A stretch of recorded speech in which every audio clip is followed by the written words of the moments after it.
Iran से जंग के बाद अमेरिका का स्ट्रेटेजिक कमज़ोरियों का शिकार होना यकीनी है। पासदारान इनकलाब कहते हैं कि अमेरिका को स्ट्रेटेजिक हथियारों के ज़खायर में कमी का सामना है, जबकि वाशिंगटन की यह तवक्को थी कि वक्त गुजरने के साथ ईरान के मिसाइल ज़खायर ख़त्म हो जाएंगे। ईरान के मिसाइल ज़खायर ख़त्म करने की अमेरिकी कोशिश नाकाम हो चुकी है।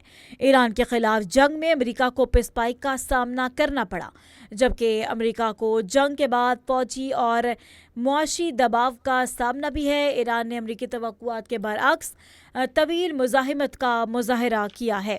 आपको बताएं कि ईरान से जंग के बाद अमेरिका स्ट्रेटेजिक कमज़ोरियों का शिकार बन चुका है। ये कहना था तर्जुमान पासदारान इनकलाब का। कहते हैं कि अमेरिका को स्ट्रेटेजिक हथियारों के ज़खायर में कमी का सामना है। वाशिंगटन को तवक्को थी कि वक्त गुजरने के साथ ईरान के मिसाइल ज़खायर ख़त्म हो जाएंगे। ईरान के मिसाइल ज़खायर ख़त्म करने की अमेरिकी कोशिश नाकाम हो गई।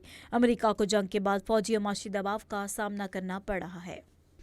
रोज़मर्रा जंग के बाद ईरान की तज़वीराती तवज्जो आबनाए हुर्मज़ की जानिब मुंतकिल हो चुकी है।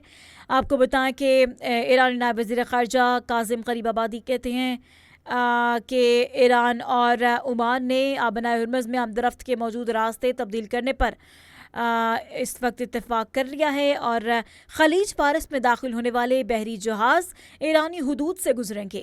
ईरान और ओमान 30 से 60 रोज़ में मुस्तकिल बहरी रास्ते पर मुज़ाकरात करेंगे।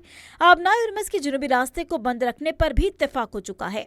आबनाए हुर्मज़ के मुस्तकिल इंतज़ामात के लिए ईरान ओमान मुज़ाकरात भी जारी रहेंगे। ग़रीब काज़िम आबादी कहते हैं कि गुज़िश्ता 58 बरस से बहरी जहाज़ ओमानी हुदूद से ही गुजरते थे। ईरान को इसका नुमाया नुकसान पहुंचा।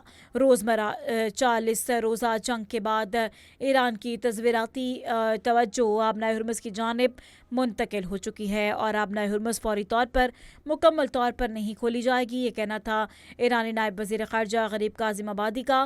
कहते हैं कि खलीज फारस में दाखिल होने वाले बहरी जहाज़ ईरानी हुदूद से गुजरेंगे। गुज़श्ता 58 बरस से बहरी जहाज़ ओमानी हुदूद से गुजरते रहे। ईरान को इसका खासा नुकसान पहुंचा है।